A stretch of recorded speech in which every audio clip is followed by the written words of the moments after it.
How do you get your kids to respect you? That is the question that we are going to dive right into the center of the fire together. Welcome to the Man on Fire Rising podcast. I am the host and the creator of Man on Fire. And today's hot topic is how do you get your kids to really respect you without necessarily fearing you? And once again, we're welcoming back our distinguished guest, my best friend in the world since I'm 4 years old, and I've known now for 54 years. Michael Halpern, welcome. How in God's name do we get our kids to respect us? Just answer that inside of a minute and we'll call it a day. That would be awesome if I could do that. Yeah, that's a big question, and I think that's what every man wants. Yeah, well, but before you even go into it, in all seriousness, the problem is that today there seems to be a growing lack of respect. It seems to be the norm these days that kids can hang up on a father or hang up on their mother on the phone. It seems to be the norm that they could curse at their parents. They could be fresh with their parents. I mean, you and I grew up in a generation, as some of these guys might have listened to our previous podcast, where we were diving into how it's different for being a dad today as it was back then. Like, there was no such thing as me disrespecting my dad. Only one time. I could count on one finger how many times I used a curse word to my dad. One finger. And he made it crystal clear that that will never happen again. And that was respect. And I respected him immensely. And I know you grew up in a household where your father commanded respect. I mean, he just wore it in his physiology. He wore it in his demeanor. You knew that children that were coming over for a play date at your house, like nobody is being disrespectful in front of your dad, who I called Uncle Bernie. Nobody was being disrespectful in front of my dad that you called Uncle Lenny. But we also had a couple of friends where, some of them were disrespectful to their dads. So, like, what was it that our dads were doing different that some dads aren't doing? So I know I'm putting you on the spot, but how the hell do we get our kids to respect us in an authentic way, not in a way that's creating fear? So you just shared that you cursed once, and that made me really go into my memory banks of, I'm pretty sure my number was less than yours. Like, I don't think ever, I wouldn't be here today. Like, there was no shot. My knowing was that as much as my dad like truly loved me and my brother as his sons, like he loved us, but no, there was no shot of that. Um, I remember my dad coming home from work, and my brother and I must have been going at it all day, and my mom was at her wit's end, and my dad's belt came off. And interestingly, it could have been 15 years later, maybe more. We're at my brother and I are in our mid 20s. We're at we're having dinner together, whatever. We're hanging out with our parents. And I think my brother brings up the story. And my dad says, I never did that. And I chimed in. I'm like, yes, you did. And you know what you said to me as I was screaming and crying? This hurts me more than it hurts you. Right? Like, and as a kid, you're like, what the hell's going on? And so, I think what's happened, we're Generation X. I think what has happened in society, in our society in the US, is we went from like serious discipline, tough love like that to soft parenting and overly soft and coddling and without accountability, without the piece of discipline that children need. They need to know boundaries. And they need to know not just, hey, don't do that, and not don't do that because I said so, but if you don't listen, there will be a consequence. And that's something that seems so simple, and we as men in the world, we experience that every day. Whether that's how fast we're driving, oh, we see a school bus, we've got to stop. There's rules. There's tons of rules that we are following every day. There's rules, there's order, there's structure. And just for clarity for the guys that are listening, yes, like when you're a kid and your father says don't do that, and naturally the kid says why, it's appropriate at a certain part of their evolution, a certain part of their development, that the answer is because dad said so. right? Like a kid needs to learn to respect his elders, otherwise he doesn't respect himself, and later in life it plays out where he has trouble following the law. He breaks rules, he finds himself in trouble, he finds himself in jail, he finds himself doing drugs. So it is important that at a certain part of a child's development, the rules are the rules. You don't need to question the rules. Later on when they get older, okay, but why do I have to do that? And maybe you have a greater conversation with them, but it's not because they're being rebellious. So for a child has to first learn to follow the rules in order to learn to respect their elders, respect parents, respect themselves. So I heard you talking about that, but then there's a whole nother component, which is you have parents that put these rules in place and then they don't hold the boundary on that rule. Yeah, absolutely. I mean, something that I got such a deeper understanding of, and that was through my work with Man on Fire over the last 10 years, is the difference between force and power. My father taking off the belt was force. That was fear. And that can work, right? Like my brother and I were scared shitless of ever stepping out of line like that again, where if my mom we saw reached her limit, like we knew, oh no, I mean, we go any further, she's going to tell dad we're in trouble, like we're in really big trouble here. But the work that I've really learned from Man on Fire and developed is what is actually my power? How can I discipline? How can I show up as a leader to my children where they, when I say something a certain way, they get it. They're like, oh, I know that tone. He's not playing. He's not messing around. It's the same, maybe you have a dog and you give the dog a tone and the dog all of a sudden was like, they'll just stop. They know that's the boundary. And if they go over that boundary, the most important part is that you follow through, that there is a consequence.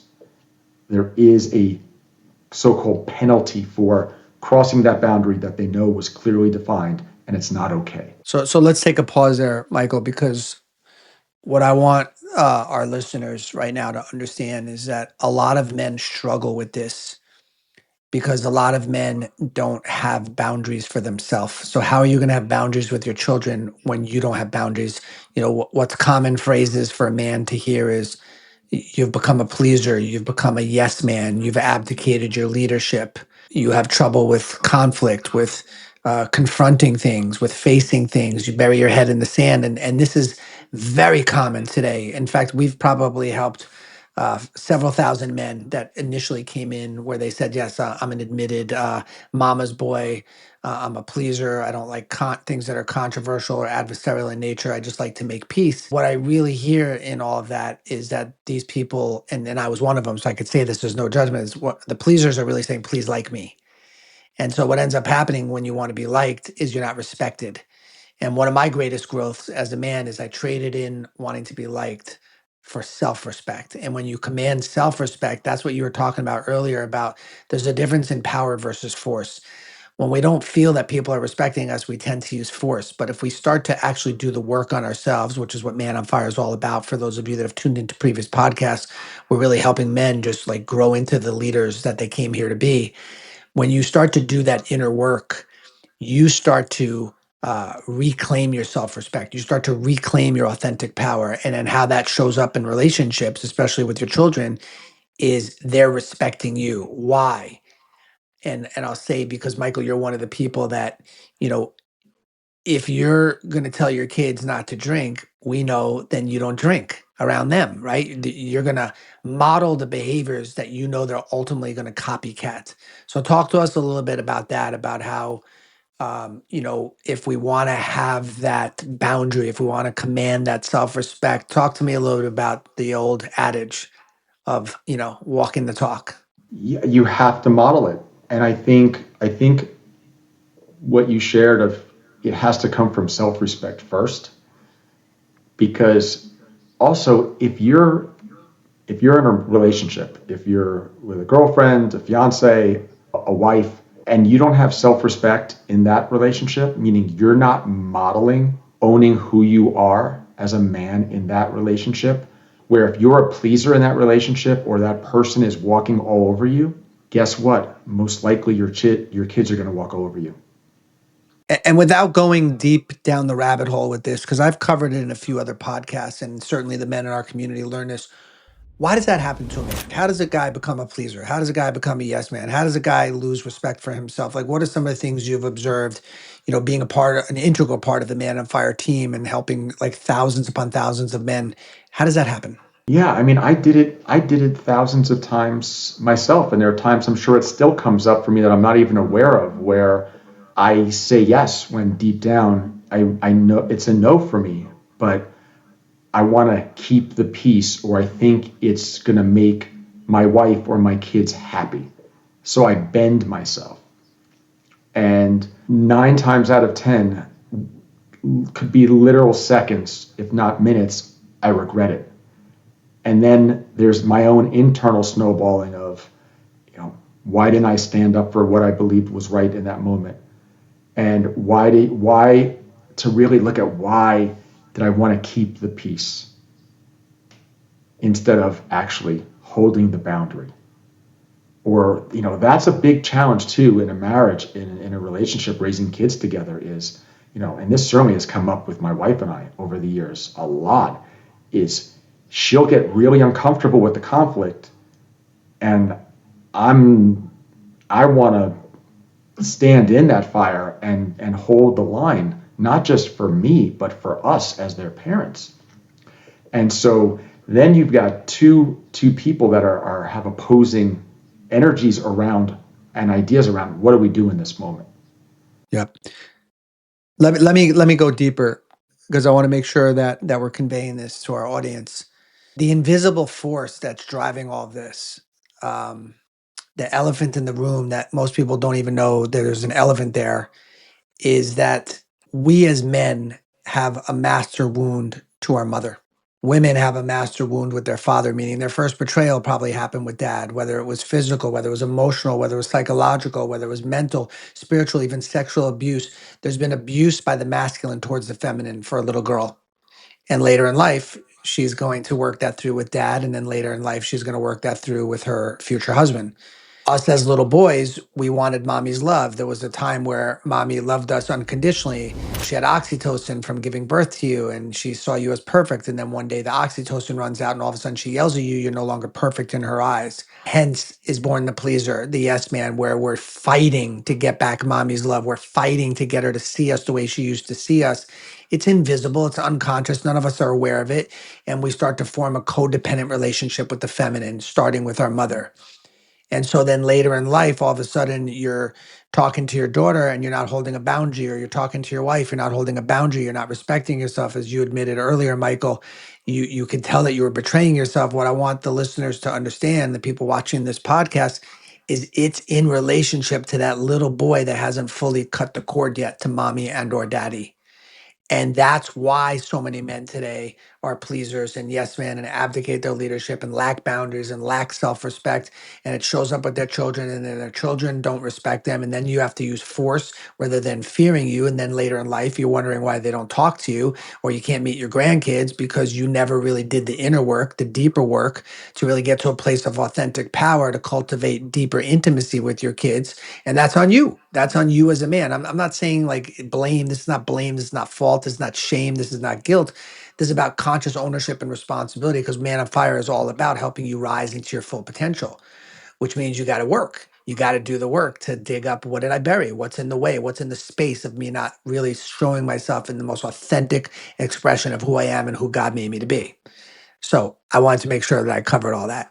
Yeah, I think hearing you share all that, to distill it down for dads, for men that probably could be certainly on a weekly basis, maybe it's on a daily basis, that goes on in your house, is can you be comfortable with an uncomfortable situation in the house? Meaning, who wants to discipline? It's not like that's not what I want to do. I don't want to constantly have to be reminding my kids and creating boundaries and following through and punishments and taking things away and showing them that that's not what I want to be doing. But can I hold the line?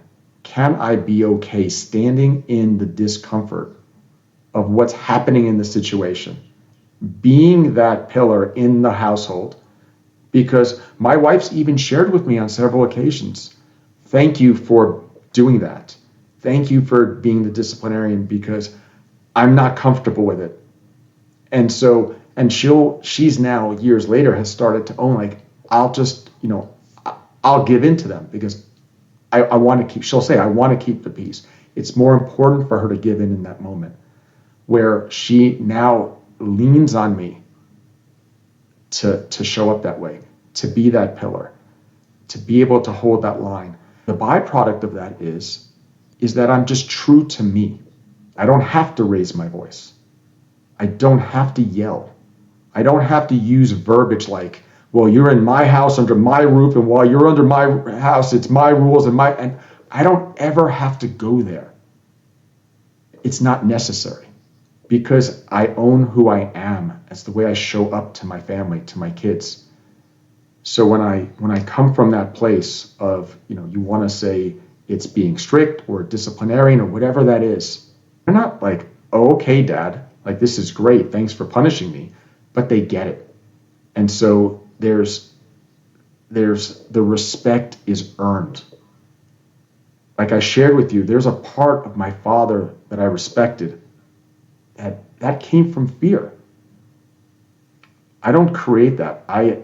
My wife told me even before the kids were born, like, she has a sister, she grew up, they never got hit. She's like, we are not hitting our kids. I was like, what do you mean? I mean, no spanking if they do something. She's like, we are not hitting our kids. I was like, I had to really do some inner, work around, is that really how I want to raise my kids?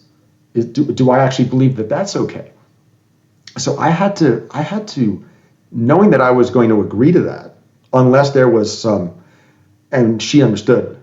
And actually, she was the first one to spank the kids, which is, I say that with a smile because they needed to learn a lesson. Like they did something that was super dangerous. And then she called me crying. I spanked the kids. But it comes from the way you just show up and owning yourself as a man and not being bent, not my kids whining or saying, please, come on, Dad, come on, please, please, please, please, please, please, please. Like, I get that you'd like to do that, or I get that you want that, but I've already answered you. The answer is no. Yeah, and what we were sharing earlier, Michael, is it's hard for a father, many fathers, to stand in that no, because if they're still giving off that energy of please like me, please don't withdraw your love from me, they're going to bend off of their no. They're going to bend and become the pleaser or the yes man. And they've made it permanent in their mind that if I say no, my kid's going to withdraw their love forever. So, what I don't want to get lost in this conversation, because there's a big piece missing here that I want these guys to really hear from us, which is this: how we handle those moments of what some people would term confrontation is like, how do I face being a disciplinarian? How do I face confrontation? How do I face conflict without being confrontational? Because guys that are listening to you right now, like, yeah, I want to be like that. I want to be the way that he's saying. How did he get that way? How did he get that way? Because what happens for most men is there's a trauma response. There's fighting in the household. There's yelling. There's a threatening of withdrawing of love. If I were to say this to my kids or hold my boundary, what if they withdraw their love? So what happens is we go into fight or flight, which I've talked about in a few previous podcasts. We go into fight or flight when we don't feel safe in the moment. We either fight, which means we argue, and then we're using force. We flight, we run away. We just don't handle it. We sweep it under the carpet. We just disappear. Like, I'm leaving the house. Like, but you can't do that. You're the parent, right? You're the one that has to model how to handle these situations. Or we freeze, we just, nothing happens, or we fawn, which means we become passive. And so what I'm really hearing you share, Michael, is, you're in the minority.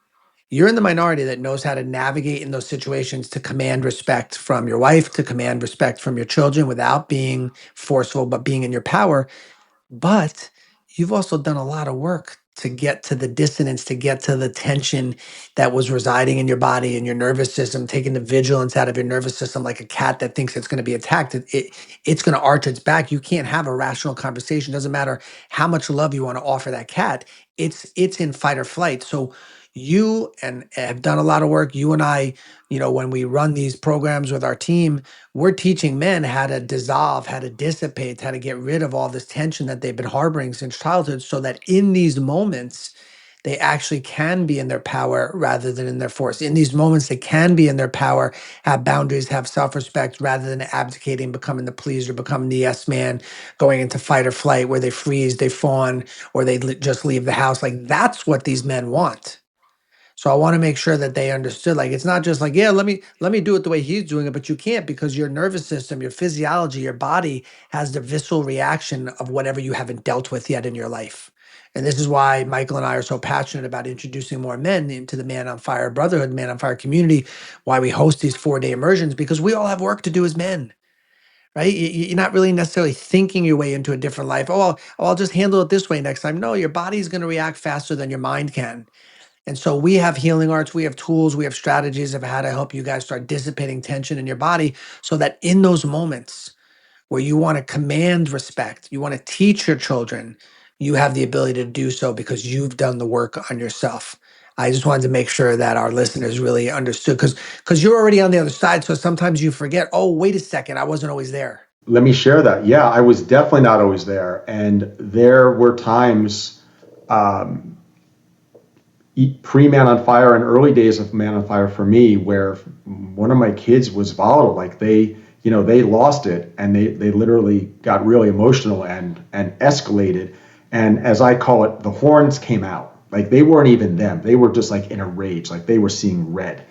And in the past, I was like, you're coming at me with horns? Like I didn't care if it was my kids or anybody in my life. Like if you came at me with horns, I'm coming over the top. And I early on with just doing this work, I realized that has never worked as a father. That has never served me or my kids in that moment. And the work that David talks about, like where I can literally, my nervous system is very different today. I don't get triggered by that. So when their horns come out, when they see red and they escalate, that's where I get even more rooted. And I can hold space, like literally hold space where they can storm and they can rant and they can rage all they want. And I'm just going to stand in there with them, like literally face to face with them, just where it's safe for them to vent all that they're feeling. And then whether it's minutes, it's usually within minutes, they then come down and then we can have a real conversation.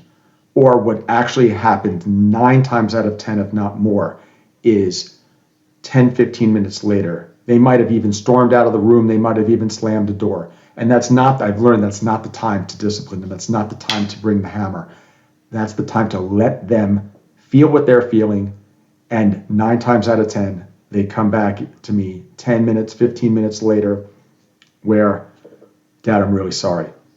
I shouldn't have said that, or I shouldn't have spoken to you that way. I'm so sorry. And the key about doing this work is in the moment, I didn't take it personally. I didn't make it about me. I could just hold space for them. And so we talk about wanting respect or earning our children's respect. The ability to have a child go from a rage 1 minute, 2 minutes later, unprompted, to come to you and say, I'm really sorry. Like that to me is gold, because that's a tool for them that they will have for the rest of their lives, where they can get with their stuff and then they can go and apologize. Yeah. And Mike, you touched on a big one there. I didn't know we were going to go there today. Not personalizing what's coming out of your kids' mouths, because we'll hear as parents, I hate you, I don't love you, you're the worst, you're so mean, I wish I had a different father. We'll hear these things. And for the man that has done the inner work, and Man on Fire is one of the companies that can support you with things like this. For the man that's done that inner work, you get the gift of, in those moments, not personalizing what's coming out of their mouth. You realize they're in pain, you realize they're hurting, they're testing you to see if they can knock you off of your center. And if they can, they're not going to respect you. And so when we do the inner work, we can hear everything they're saying and it passes through us, like the wind, just clouds passing by. But for the man that hasn't done the work yet, he's going to take those words as solid. He's going to feel disrespected. He's going to feel that he's personalizing those words. He's going to have the invisible force of, oh my God, my kids aren't going to love me anymore. Let me bend myself now. Let me placate. Let me please. Let me yes. And then you're going to have a weak backbone. You're not going to hold yourself with fortitude and groundedness. And if your children can move you, just like if your wife can move you off of your truth, you're screwed. You might be thinking, oh, but I don't really have a preference. Oh, I don't really mind giving them what they want. Oh, I have the means to give them what they want. No, you're teaching them not to respect you and ultimately teaching them not to respect themselves. So, talk to me for a minute, Michael, about so what are the consequences that could be healthy? And by the way, just as a side note, at Man on Fire, we're not supportive of any form of physical violence towards anyone. We're supportive of people getting with their emotions, feeling their emotions of frustration, of anger, of sadness, feel it, but don't do it in a way where you hurt yourself or hurt other people. So we knew, when we were growing up, it was common for a father to take out a belt. Like, we're not supporting any of that behavior today at Man on Fire. There are ways where a man can grow into an authentic, powerful version of himself, where he can command respect of his children. How we talked about it earlier, walk your talk. Do as don't say don't It's not do as I say, it's do as I do. If you're leading with the doing, then they're going to listen to what you say. Today we have too many men telling their children what to do, wondering why they're not doing it. Well, because you're not walking it. So you got to walk your talk is number one. Number two, you got to do healing work. You got to get past your own mother wound, and you got to get to a place where in those moments, as Michael suggested, that you're not personalizing what's coming out of their mouths. Number three, if they don't listen to what you're telling them to do, and it doesn't matter what age it is, if they're not listening, there has to be a consequence. So speak to that, Michael, and then speak to number four of how to not let them play off mommy and daddy. Yeah, so the consequence part, I mean, it's really straightforward. You there's no such thing as a threat to me. Like I don't if I say something, I'm going to follow through. They have to know that. Give an example. It could be anything. It could be, you know, for those with young kids, it could just be mealtime can be a struggle where kids don't want to eat, or they might say, "Oh, I don't like this, mommy. Can you make me this?" Like in my house, my mom made a meal. We either ate it or we went to bed hungry, right? Like it wasn't like with my kids, my wife made three things, right? Something for us and one thing for my daughter and one thing for my son. I'd be like, honey, what are you doing? Right? What are you doing? And she wanted to make all the kids happy. Like, oh, what's the big deal? I just want to give the kids what they want to eat, right? And so then the kids are learning, oh, I just get whatever I want. So they develop entitlement. Absolutely. Yeah, but I mean like something more along the lines, Michael, of let's say a son or a daughter is being fresh. And it's like, listen, if you continue to speak to your father that way, it's simple. You're not going out with your friends tonight, Correct. right? And then what happens is a father says that, and then 20 minutes later he lets her go. Or maybe she goes to mom, dad said I can't go, and then the wife comes and talks to you. Talk to me about that. I'll give you the two questions you originally posed to me. I'm going to tie them together. So absolutely, that goes back to it's not a threat. It's like here's the consequence. Either do this or this is going to happen or this is what's going to be taken away, whether it's the phone, whether it's the iPad, whether it's watching Netflix, whatever it is. Like, look, I'm still the parent. I'm still in control of everything that goes on in my house. I'm still responsible for it. So it's just following through. You hold the line on your word. Hold the line. Do not take it personally. You're the worst. I hate you. You know, or it could be as simple as, hey, I want to get the new game or whatever. All my friends have it. Or my daughter says, she wants to get this pair of jeans or shoes. Like all my friends, all their dads have done this for them, right? In today's day and age, it's the entitlement, it's the instant gratification. I got presents twice a year. I was not deprived at all as a child, but we got presents twice a year. You got presents on your birthday, and you got presents during the holiday. That was it. There were no, and clothing for the new school year. Like that was it. There was no, Amazon's at my house almost daily, right? Like we're in a different society, different, instant gratification. Just do me a favor in a moment. Pull me to how children can play off both parents. Yeah, so you gave a great example where the kids know the weaker link. They know who they can get away more with. They know I'm going to go to this one. If I get a no from them, I'm going to try and get a yes from the other. And I remember vividly that happened one time in my house. I mean, it might have happened other times up until that I didn't know about. But I remember it was it was right around when I started with Man on Fire. The kids must have been 13, 14 years old. And I can remember where I was standing outside my bedroom door with my wife to my right and my two kids standing in front of me. And I let them know in that moment, to their face, I said, the most important relationship in this family is the one here, the one between your mother and I. I said, for this to work, meaning I was making a circle with my hand, for us to work as a family, this is the most important relationship. Your mother comes first to me. And if you guys try to play us against each other, you are going to have a very, very challenging time because you are not going to get away with that. And I let them know in that moment, my wife comes first. She's my priority. Do not play us against each other. Nobody is going to put a wedge between her and I. So, in other words, if mom said no, don't come to dad looking for a yes. If dad said no, don't come to mom looking for a yes because we are not bending on this. We support each other and you guys will fall in line. Yeah. And so this whole conversation comes back to respect. So I know in that moment it was super impactful for my children. It was jaw dropping. I could see what was happening in front of me as I was expressing that. And it was true. Like, it's real for me. I mean, that's where we talk about power and force. Like, that was from my heart. That was truly from deep within who I am as a man and what I value. And I value my family. And I can tell you, there is no family the way I view it unless it's my wife and I and the children. So nothing is going to break up that. That's the most important link.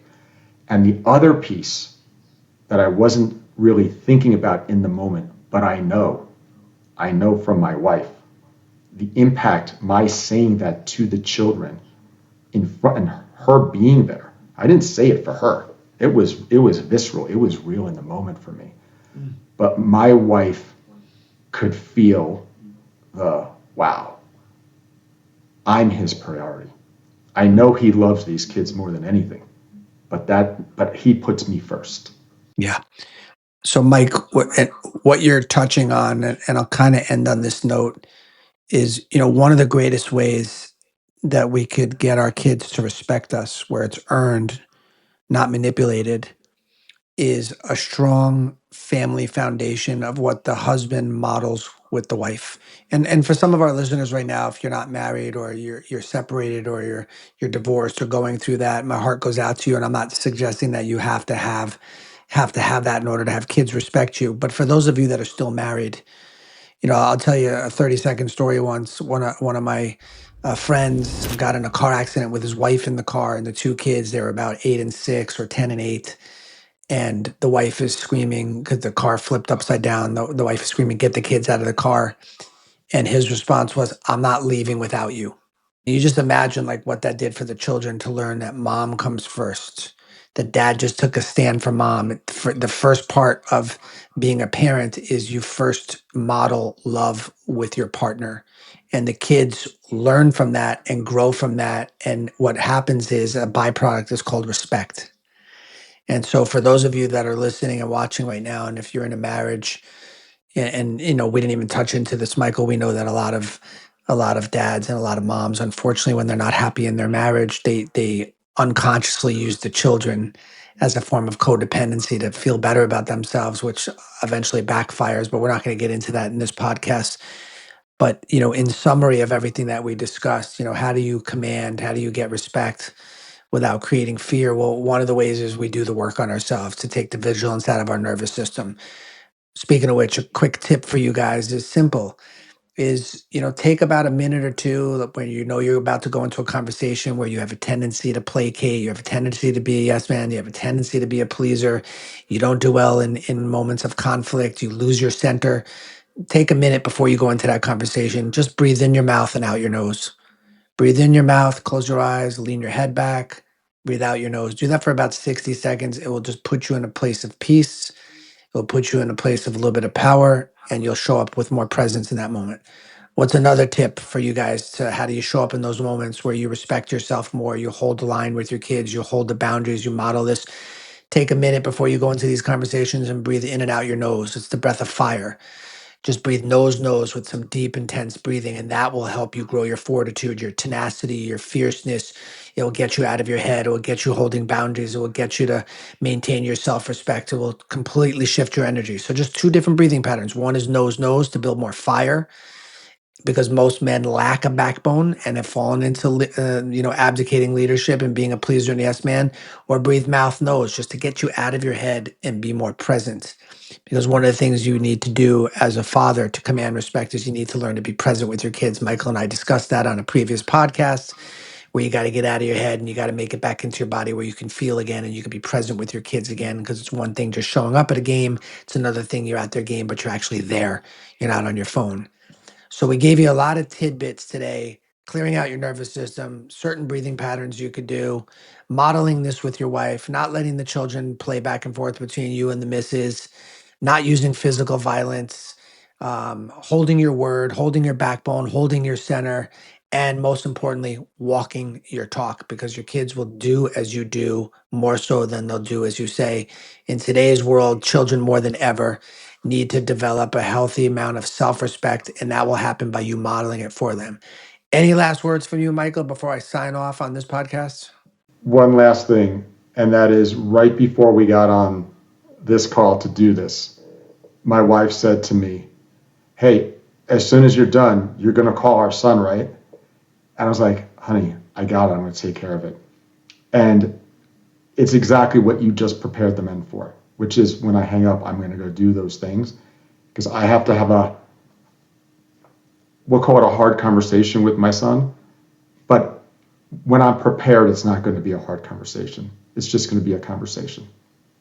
And so it's in real time. That's why I'm smiling. It's like, oh, wow, I'm going to go from this to go get myself prepared. And it's only going to take me a minute or two.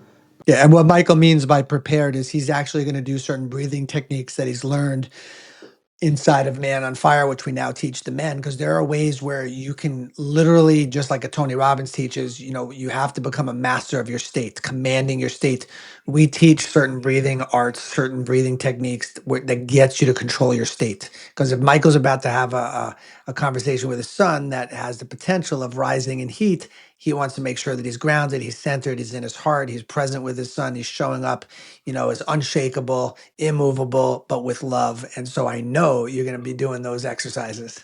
Exactly. It's going to get me out of my head into my heart. And again, what we talked about is to be in a place of my power, where I'm centered, I'm calm, my heart's online, I'm not bringing a ton of mental energy, and I can just have the conversation with him where it will diffuse my son so that it's not triggering to him. The way I show up impacts the way he will respond.